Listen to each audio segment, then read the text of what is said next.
మోకాళ్ల నొప్పులు, gas, gut health వంటి సర్వ రోగాలకు నివారణి అరుణ యోగా ఆముదం.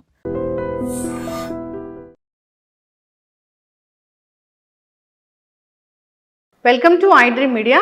సో నాన్ వెజ్ ప్రియులకు చికెన్ ఒక మెయిన్ ప్రోటీన్ సోర్స్గా చెప్పుకోవచ్చు. అయితే జనరల్గా ఈ బ్రాయిలర్ చికెన్ తినడం వల్ల అనేక రకాల అనారోగ్య సమస్యలు వస్తున్నాయని, సో చిన్నపిల్లలు త్వరగా మెచ్యూర్ అవుతున్నారని చెప్తూ ఉన్నారు. దీనిలో వాస్తవం ఎంత, మరి ప్రోటీన్ అంటే ఇంకే ఏముంటుంది? సో పూర్తి వివరాలు తెలుసుకుందాం. మనతో పాటు ప్రముఖ యోగా అండ్ స్పిరిచువల్ గురు అరుణాదేవి గారు. మ్యామ్ నమస్తే అండి. నమస్తే మ్యామ్, జనరల్గానే మీరు ఆహార నియమాలు అంటే ఏదైనా జబ్బులు రాకుండా ముందుగా ప్రివెన్షన్ అలా చెప్తూ ఉంటారు. అయితే ఇప్పుడు ఏమంటున్నారంటే, ఇప్పుడే కాదు కొన్నాళ్ళ నుంచి బ్రాయిలర్ చికెన్ అసలు మంచిది కాదు, దాంట్లో హార్మోన్స్ ఉంటాయి, అవి తినడం వల్లే చిన్నపిల్లలు త్వరగా మెచ్యూర్ అవుతున్నారు, 7-8 ఏళ్ళకే మెచ్యూర్ అవుతున్నారు అని. నిజమేనా మ్యామ్? ఎక్కువ తినడం వల్ల. ఇప్పుడు ఇంతకు ముందంటే చికెన్ అనేది అంటే నాన్ వెజిటేరియన్ అనేది ఏదో ఒకేషనల్గా ఉండేది. ఏదైనా ఎవరైనా గెస్ట్ వచ్చారో లేకపోతే ఆల్మోస్ట్ మంత్లీ ట్వైస్ తింటే కూడా ఎక్కువ. సో ఎక్కువ తిన్నారు అంటే మంత్కి 2 సార్లు అట్లా ఉండేది. కానీ ఇవాళ చికెన్ అనేది అది రెగ్యులర్ ఫుడ్ అయిపోయింది. ఇదివరకు లాలీపాప్స్ అని లేకపోతే ఇలా క్యాండీస్ అని తినేవాడు. ఇప్పుడు చికెన్ లాలీపాప్స్, ఇలా చికెన్ క్యాండీస్, ఇలా అన్ని చికెన్ వింగ్స్, చికెన్ ఇంకా రకరకాలుగా పిల్లల్ని ఆకర్షించేటట్టుగా కూడా డిషెస్ వచ్చినాయి. టేస్ట్ ముఖ్యంగా పిల్లలు దీనికి బాగా అలవాటు పడిపోయి ఒక బానిసలుగా అయిపోయారు, మరి అంటే అడిక్ట్ అయిపోయారు. ఇప్పుడు ఆల్కహాల్, స్మోకింగ్ ఎలా అడిక్ట్ అయ్యారో చికెన్ కూడా అడిక్ట్ అయిపోయారు బాగా. ఇప్పుడు పిల్లలకి చికెన్ కనుక పెట్టకపోతే వాళ్ళు ఎంత గొడవ చేస్తున్నారంటే తిండి కూడా మానేస్తున్నారు. అవును, చికెన్ లేదు ఈరోజు తినను అని చెప్పి.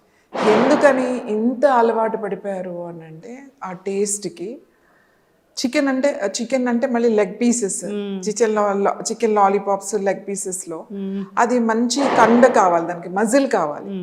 నార్మల్గా మీరు నాటుకోడి కనుక తీసుకుంటే, నాటుకోళ్ళు చూడండి, దాన్ని లెగ్స్ మీరు చేసిన చాలా సన్నగా ఉంటాయి.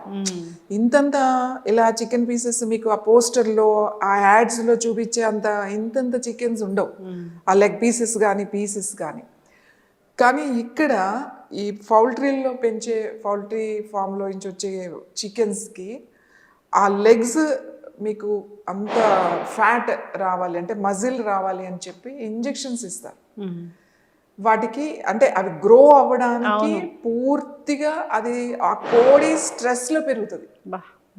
అంటే ఒక కోడి ఇలా నిలబడితే అది కూర్చుంటుందా పడుకుంటుందా అని ఏం కాదు, దాన్ని 24 hours తింటానే ఉంటుంది. 3 monthsలో అది మనకి రెడీ అయిపోతుంది. సో అంత మజిల్ ఇవ్వడానికి వాటికి ఇచ్చే హార్మోన్స్, మళ్ళీ ఇంజెక్షన్స్ కావచ్చు, ఫీడ్ కావచ్చు, ఫీడ్లో కూడా ఉన్నాయి రకరకాల ఫీడ్స్ ఇస్తారు వాటికి ఆహారం, అలాగే యాంటీబయాటిక్స్, ఇవన్నీ కూడా వాటిని చాలా జాగ్రత్తగా కేర్ తీసుకుని పెంచుతారు. నేనేమంటానంటే వాళ్ళని పిల్లల్ని ఆకర్షించేటట్టుగా ఆ లెగ్ పీసెస్ ఇంతంత రావడానికి పౌల్ట్రీ కోడికి తప్ప నార్మల్ కోడికి ఉండదు అట్లా. ఆ లెగ్ పీస్ ఇచ్చినా కూడా మీకు ఇంత సన్నగా ఒక పీస్ లాగా ఉంటుంది అంతే. దీని వలన ఎక్కువగా తినడం వల్ల, అకేషనల్గా ఎప్పుడో ఒక్కసారి తింటే ఏం ప్రాబ్లం ఏం లేదు, తినొచ్చు. ఈ రోజు తినడం వల్ల ఆల్మోస్ట్ స్నాక్ కానీ వారానికి ఖచ్చితంగా 3 రోజులు తినేవాళ్ళు ఉన్నారు, వారం అంతా తినేవాళ్ళు ఉన్నారు ఏదో ఒక రూపంలో. సో దాని వలన మన బాడీలో హార్మోన్స్ అనేవి ఖచ్చితంగా వేరే ఫారిన్ హార్మోన్స్ అనేవి మనకు వస్తున్నాయి. గ్రోయింగ్ ఏజ్లో పిల్లలకి చాలా ఎఫెక్ట్ అవుతారు. ముఖ్యంగా ఆడపిల్లలకి హార్మోన్స్ ఇన్బ్యాలెన్స్ వచ్చిందంటే వెంటనే పడేది పీరియడ్స్లోనే కదా. మనం అవును, ఎక్కువ అసలు హార్మోన్ ఇష్యూస్ అనేవి మన ఉమెన్లోనే చూస్తాము. స్ట్రెస్ వల్ల ఉంది, ఫిజికల్ యాక్టివిటీ లేకపోవడం వల్ల, తినే ఆహారాలు మారిపోవడం వల్ల. చికెన్లోనే కాదు, ఈవెన్ మన వెజిటేరియన్లో కూడా ఇప్పుడు వాడే మెడిసిన్స్ ఏవైతే పెస్టిసైడ్స్ ఉన్నాయో చాలా స్ట్రాంగ్ పెస్టిసైడ్స్ వస్తున్నాయి. పచ్చిమిరపకాయలు కాడి నుంచి ఆకుకూర కాడి నుంచి అన్నిటిలో కూడా ఎక్కువగా చికెన్కి అలవాటు పడడం వల్ల హార్మోన్స్ అనేవి వస్తున్నాయి. ఇది మనం చెప్పడం కాదు, మీకు ఇంటర్నేషనల్ స్పోర్ట్స్ అథారిటీయే కొన్ని టెస్టులు చేసినప్పుడు వీళ్ళకి ప్లేయర్స్కి అథ్లెట్స్కి టెస్టులు చేసినప్పుడు వాళ్ళు బ్లడ్ టెస్ట్ చేస్తారు. ఇప్పుడు వెయిట్ లిఫ్టర్స్ కానీ లేకపోతే అథ్లెట్స్కి కానీ చేసినప్పుడు వాళ్ళకి వేరే వేరే అందులో హార్మోన్స్ తర్వాత వేరే రకాలవి కనపడడం వల్ల ఎక్కడి నుంచి వచ్చినాయి ఇవి.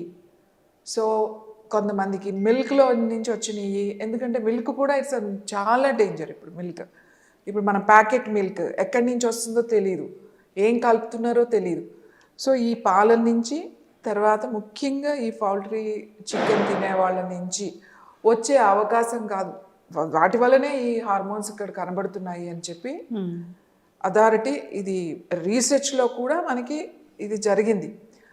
చికెన్ తింటేనే ఎందుకు వస్తుందంటే నార్మల్గా ఈ ఎప్పుడో ఒకసారి తినే వాళ్ళకి అలాంటి ప్రాబ్లం ఏమీ రాదు.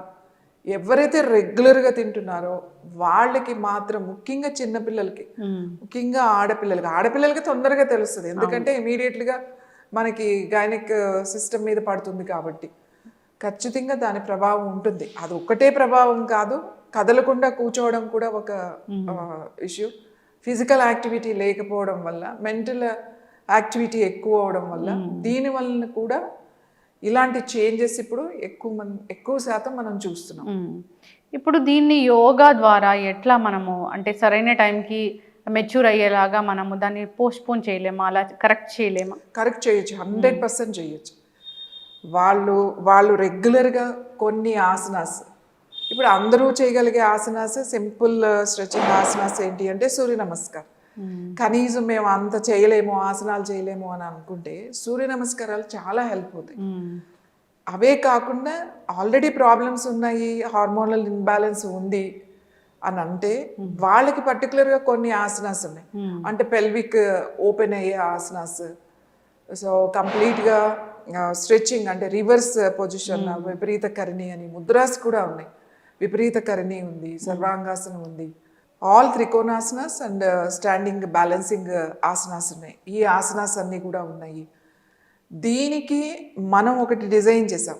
ఈ హార్మోనల్ ఇన్బ్యాలెన్స్కి ముఖ్యంగా ఎదిగే పిల్లల్లో ఇలాంటివి పర్టికులర్ కొన్ని ముద్రాస్ ఉన్నాయి, బ్రీతింగ్ టెక్నిక్స్ ఉన్నాయి, డైట్ చెప్తాము. ఇలా ఒక చేస్తే 3 monthsలో వాళ్ళకి ఆ చేంజెస్ అనేవి వచ్చేస్తాయి. ఓకే. ఈవెన్ పీసీఓడి ఉన్న, పిఎంఎస్ ప్రాబ్లమ్స్ ఉన్న, ముఖ్యంగా పెయిన్ఫుల్ పీరియడ్స్ కూడా ఉంటాయి.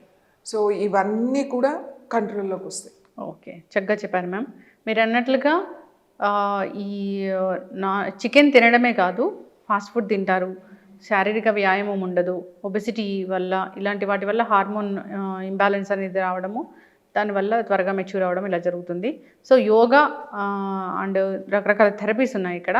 సో దాన్ని కనుక ఫాలో అవుతే కనుక దీన్ని మనము కరెక్ట్ ఏజ్కి తీసుకురావచ్చు. సో ప్రతి ఫుడ్ కూడా కలుషితమైన నేపథ్యంలో ఖచ్చితంగా మెంటల్ టెన్షన్ లేకుండా గట్ హెల్త్ మంచిగా ఉంచుకుంటూ ఉంటే కనుక ఇలాంటి ఇష్యూస్ రాకుండా ఉంటాయి. సో యోగా ద్వారా ఇది సాధ్యమవుతుంది. చక్కగా చెప్పారు మ్యామ్. అంతేకాదు, మరి ప్రోటీన్ కావాలి అంటే యాక్చువల్లీ మంచి ప్రోటీన్ అనేది నాన్ వెజ్ నుంచి వస్తుంది. నాన్ వెజ్లో ఉన్నది బాడీ అబ్జార్బ్ చేస్తుంది. ఇది కరెక్ట్ 100%. కానీ ఇది ఎక్కువ తీసుకోవడం, ఇప్పుడు ప్రోటీన్ తినాలని చెప్పేసి రోజుకి ఒక 12 eggs, తర్వాత లేకపోతే ఒక ఎవ్రీడే కంపల్సరీగా ఒక 300 grams, ఈవెన్ ఓన్లీ బ్రెస్ట్ పీసే తీసుకోండి అని. ఏ పీస్ తీసుకున్నా దట్ ఈస్ ద చికెన్ అంటే చికెన్, మటన్ అంటే మటన్. సో ఇలా ఎక్కువ తినడం వల్ల, ఓన్లీ ప్రోటీన్ బేస్డ్ ఫుడ్డే తినడం వల్ల లివర్ ఇష్యూస్ వస్తాయి. ఓకే. సో ఎక్కడి నుంచి వస్తుందో మనకు ప్లాంట్ బేస్డ్ కూడా ఉంది. దీని నుంచి వచ్చినంత ఫాస్ట్గా, నాన్ వెజిటేరియన్ నుంచి వచ్చినంత ఫాస్ట్గా వెజిటేరియన్ రాదు. కానీ అసలు రాదు అని అనట్లేదు, కొంచెం ప్రాసెస్ స్లో అంతే. దాంట్లో కూడా మంచి ప్రోటీన్స్, మనం దాల్స్ అన్నీ తింటాము, సీడ్స్ తింటాము, తర్వాత ఆకుకూరలో కూడా ఉంటుంది కానీ తక్కువ దాంట్లో ఉంటుంది అన్నమాట. పీచు పదార్థాలు, ఆల్ వెజిటేరియన్ ఫుడ్ ఏవైతే ఉన్నాయో అవి తీసుకోవడం వల్ల, ఇప్పుడు రాజ్మా అని చెప్పి, ఇప్పుడు ముఖ్యంగా ఆడపిల్లలకి మంచి ప్రోటీన్ ఇవ్వాలి అని అంటే ఉలవలు చాలా మంచిది. ఉలవలు నానబెట్టి మొలకలు వచ్చిన తర్వాత మళ్ళీ బాయిల్ చేసి అది తినడం, ఇంకా మాకు చిన్నప్పుడు అయితే ఉలవచారు, మీకు తెలిసే ఉంటుంది. ఉలవచారు చాలా చాలా ఫేమస్. ఉలవచారు చాలా బాగా పెట్టేవాళ్ళు. ఉడకబెట్టి ఆ నీళ్లు తీసి మంచి మునక్కడలు ఉల్లిపాయ అన్నీ వేసి ఉలవచారు. ఇప్పుడు చూస్తున్నాం ఉలవచారు, కానీ అదేంటంటే పౌడర్ చేసేసి అదంతా ప్రాసెస్ అంటే పౌడర్ చేసేసి దాన్ని సూప్ లాగా చేసేస్తున్నారు. అలాగా ఉలవలను ఉడకబెట్టి ఆ ఉలవల మీద నుంచి వచ్చిన నీళ్లు ఉంటాయి కదా, ఆ నీళ్లు తీసి మళ్ళీ తాలింపు వేసి మళ్ళీ మరగబెడతారు, ఉలవచారు చేస్తారు. అన్ని వేసి అందులో వెజిటబుల్స్. ఓహో, అంటే ఉలవలు ఉడికిన తర్వాత దాన్ని మొత్తము గ్రైండ్ చేసేది కాదు. అది ఇప్పుడు మొదలు పెట్టారు అట్లా. కానీ ఇంతకు ముందు అలా చేసేవాళ్ళు కాదు. ఉలవలు ఉడకబెడితే బాగా 1 kg ఉలవలు ఉడకబెట్టి బాగా నీళ్లు పోసి ఉడకబెడతారు. ఉలవలు మెత్తగా ఉడికిన తర్వాత ఆ వాటర్ ఉంటుందన్నమాట, అదంతా వార్చేస్తారన్నమాట ఒక గంజిలాగా. దాన్ని తీసుకుని మళ్ళీ దాంట్లో కొంచెం మునక్కళ్ళు, ఉల్లిపాయ, బెండకాయలు, వంకాయ, కొంచెం కూరగాయలు వేసి మళ్ళీ ఉడకబెట్టి తాలింపు పెట్టి చేస్తారు. అది చాలా చాలా మంచిది పిల్లలకి. గైనిక్ ఇష్యూస్ ఉన్న వాళ్ళకి చాలా మంచిది. మంచి ప్రోటీన్ ఉంటుంది. ముఖ్యంగా ఆడపిల్లలు వెయిట్ పెరగకుండా ఉంటారు. సో వారానికి కనీసం ఒకసారి ఉండేటట్టుగా మంత్లీ 2 times అన్నా మన వాళ్ళకి కరెక్ట్ ప్రాసెస్లో, అంటే పూర్వం ఇంట్లో మన అమ్మమ్మల్ని నాయనమ్మల్ని అడిగితే చెప్తారు ఈ ఉలవచారు ఎట్లా కాయాలి అని. వాళ్ళని అడిగి తెలుసుకుని ఇప్పుడున్న ఈ జనరేషన్ పిల్లలకి అది అలవాటు చేస్తే అది సూప్ లాగా తాగొచ్చు, రైస్లో తినొచ్చు, ఎట్లయినా తీసుకోవచ్చు. సో కనీసం 15 రోజులకు ఒక్కసారన్నా ఆ ఉలవలు. ఇంకా వెయిట్ తగ్గాలనుకున్న వాళ్ళు అయితే వారానికి ఒక్కసారి కంపల్సరీగా ఉలవచారు తీసుకుంటే చాలా మంచి రిజల్ట్ వస్తుంది. ముఖ్యంగా ఫ్యాట్ పెరగకుండా ఉంటారు, అధిక బరువు పెరగకుండా ఉంటారు.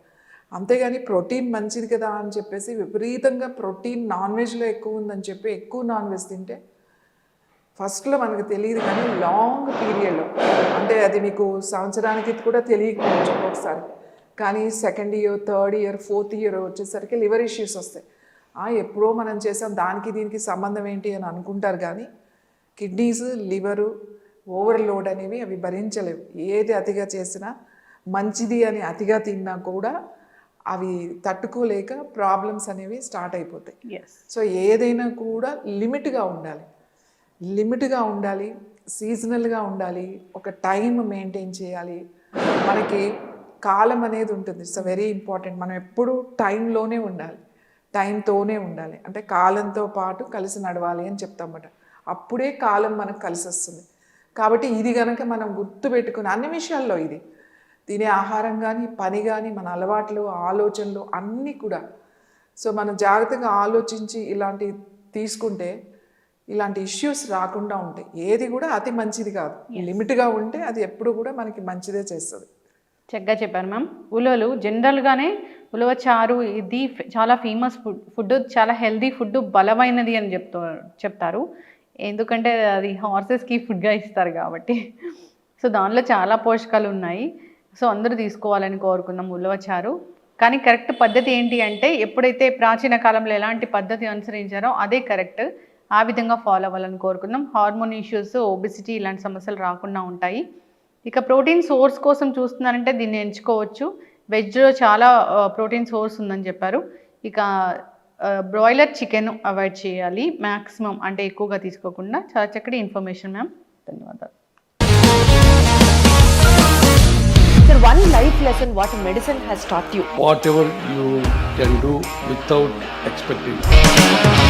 బట్ ఐ రియలీ బిలీవ్ మన పాజిటివ్ యాటిట్యూడ్ ఉంటేనే మనం ఏదైనా సాధించగలం. గట్ని మనం కరెక్ట్గా డీల్ చేసినట్లయితే అది మనకి పాజిటివ్ హార్మోన్స్ని రిలీజ్ చేస్తుంది. షుగర్ వచ్చిన వాళ్ళ పరిస్థితి ఏంటి? పొట్ట దగ్గర పెరిగితే దాన్ని ఆండ్రాయిడ్ అంటారు, ఆండ్రాయిడ్ ఫోన్ కదా. అసలు థాట్స్ ఎందుకు వస్తాయి? బ్రెయిన్ డెడ్ అంటే దానికి ప్రపంచం అంతా కూడా కొన్ని నిర్దిష్టమైనటువంటి లక్షణాలు. మానసికంగా ధైర్యంగా ఉంటే క్యాన్సర్ జయించవచ్చు. You are a doctor for a cause sir, అంతే. వాళ్ళకి వచ్చిన ఆదాయం కాకుండా ఫ్రీ సర్వీస్ ఎంతమందికో చేస్తారు.